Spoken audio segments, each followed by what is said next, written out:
Traktöre bağladığımız makinenin ilk önce dikkat edeceğimiz hususlardan bir tanesi, görmüş olduğunuz park ayağını yukarıya doğru kaldırıp sabitlemek.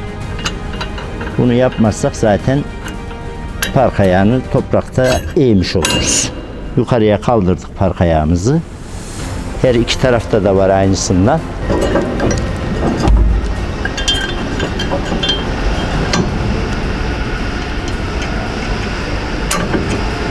İkinci ayağımızı da kaldırdık. Ondan sonraki şu şase 3 nokta askı düzeninin üzerinde görmüş olduğunuz su terazisinden makinenin ekim esnasında duruşunu ayarlayacağız. Yani ekipman arkamızda düz duracak. Burada su saatinden takip edip orta hidrolik kolunun orta kolundan ayarlama yapacağız. Şu an elimizde tohum diskimiz mevcut. Ekeceğimiz tohuma göre ve tohumun büyüklüğüne göre, sıra üzeri mesafesine göre delik sayısı ve doğru disk kullanmamız gerekiyor.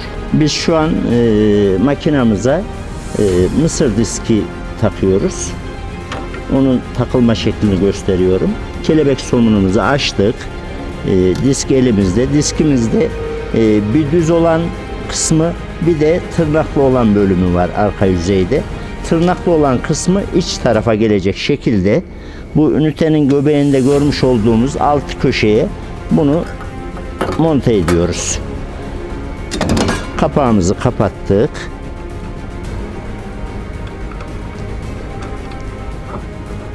Somunumuzu sıkıyoruz. Elimizin gücü yettiği şekilde sıkmayı sağladık. Şu an makinamızın derinlik ayarını görüyoruz. Şu görmüş olduğunuz koldan çevirdiğimde bu görmüş olduğunuz pim cetvel üzerinde rakamlar var. Yan taraftaki tekerin hareketini azaltıyor ve çoğaltıyor.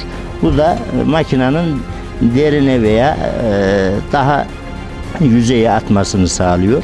Toprağın yapısına göre derinlik ayarını yapmanız gerekir. Bu arkada görmüş olduğumuz tekerler tohum yatağını kapatmak, tohumun üzerine örtmek içindir.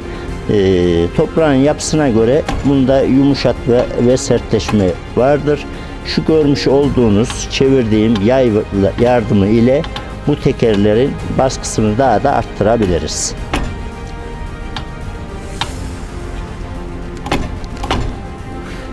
Buradaki görmüş olduğunuz kol ile de tekerlerin yönünü değiştirebiliyoruz. Makinamızın gübre ayarını yaparken bu kapak üzerinde görmüş olduğunuz etikette ünite ara mesafeleri yazar.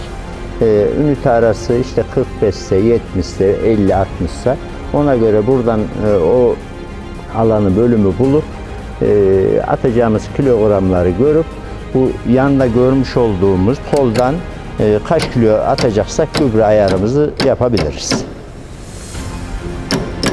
Makinamızın ünite arası örneğin 45 diyoruz. Orada etikette gördüğümüz gibi dekara 50 kilo civarında gübre atacağımızı düşünelim. Derece yandaki görmüş olduğumuz kolu da 14'te getirdiğimiz zaman 53 kilo gübre atacağını gösteriyor bize. Şu görmüş olduğunuz kolumuzu çevirerek 14'e getirdiğimiz zaman dekara 50 kilo civarında gübre atacak. Bu görmüş olduğumuz küçük depolarda granül gübre için aynı yine bir atım cetvelimiz kapağın içinde var. Yine ünite arası 45 olarak düşünürsek dekara 4 kilo civarında gübre atmak için şu görmüş olduğunuz kolu çeviriyorum. Şu an çeviriyorum kolumuzu. Buradaki gördüğümüz çentiye 5 rakamını isabet ettirdik. 4 kilo civarında granül gübre atımı gerçekleşecek. Elimde vites kutusunun etiketi var. Daha kolay anlatım için elimde tutuyorum. Kullandığımız diske delik sayısına göre sıra üzeri mesafesini ayarlamamız gerekiyor. Onu ayarlamak için de bu görmüş olduğunuz vites şanzıman kutusunda dişli ayarları yapmamız gerekiyor. Örnekleyecek olursak 26 delikli mısır diskinden bahsedelim. Şu anda burada 3 tane bölüm var. Makinamızın şanzıman vites kutusunun yan tarafındaki dişliler şu anda 20-20 dediğimiz dişliler takılı. Yani etiketin en üst bölümündeyiz şu an.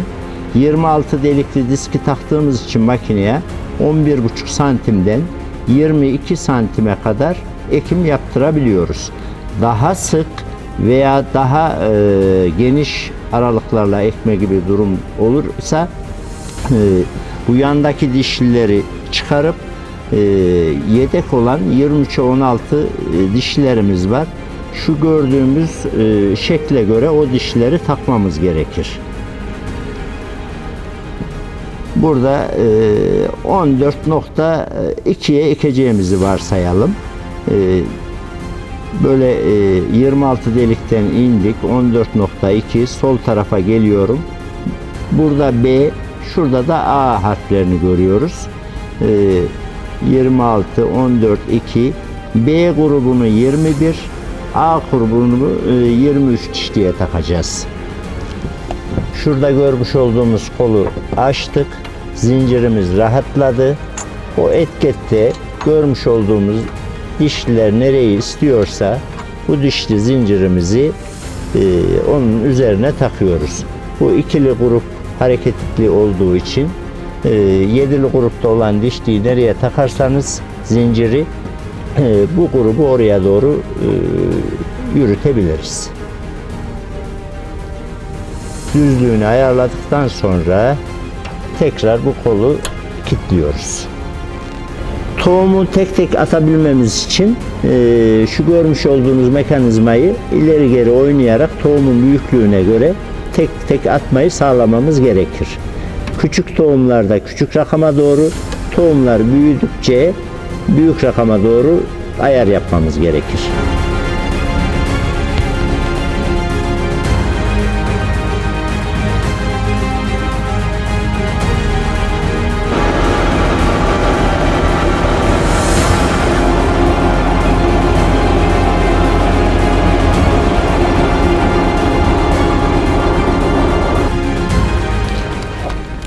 Tohumu boşaltacağımızda şu elimde görmüş olduğunuz olu yerine takıyorum. Taktıktan sonra burada boşaltma kapağımız var. Kapağı açtım. Tohumumuzu boşaltmış olduk.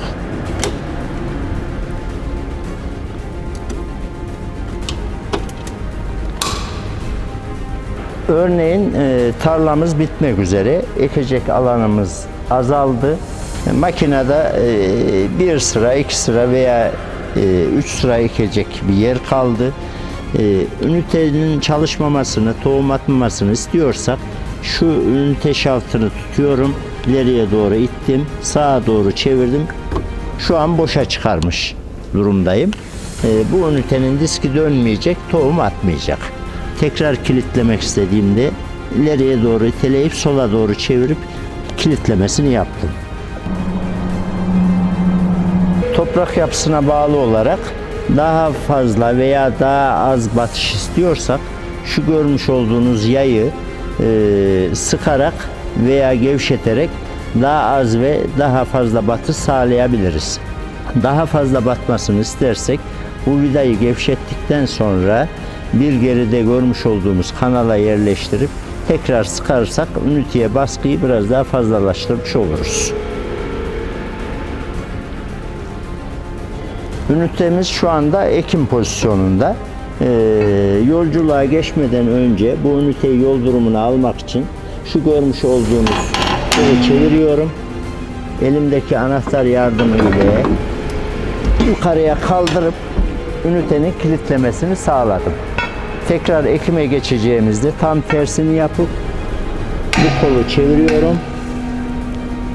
Aynı anahtarı kullanıp tekrar kaldırıyorum. Ünitemiz ekim pozisyonuna geçmiş oluyor.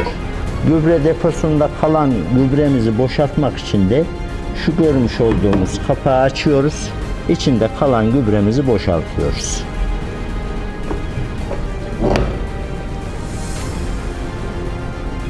Makinamızın dekar ölçer ayarını yapalım.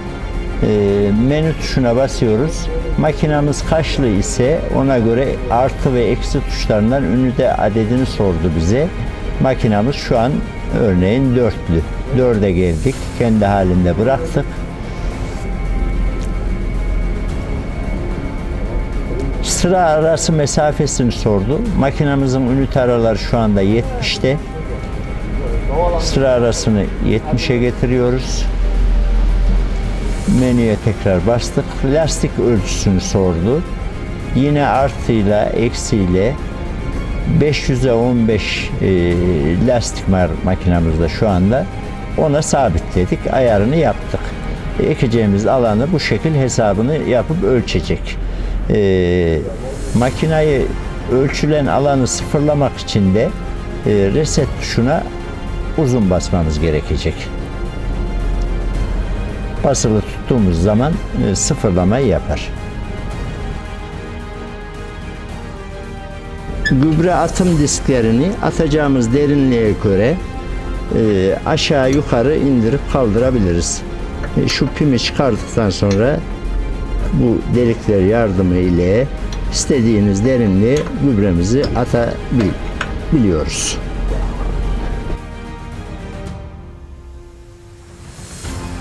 Toprağın yüzeyinde olan kuru toprağı aldırmak için, sıyırmak için bu gördüğümüz küreğimizi aşağı yukarı indirip kaldırıp yüzeydeki kuru toprağı sıyırabiliriz, alabiliriz.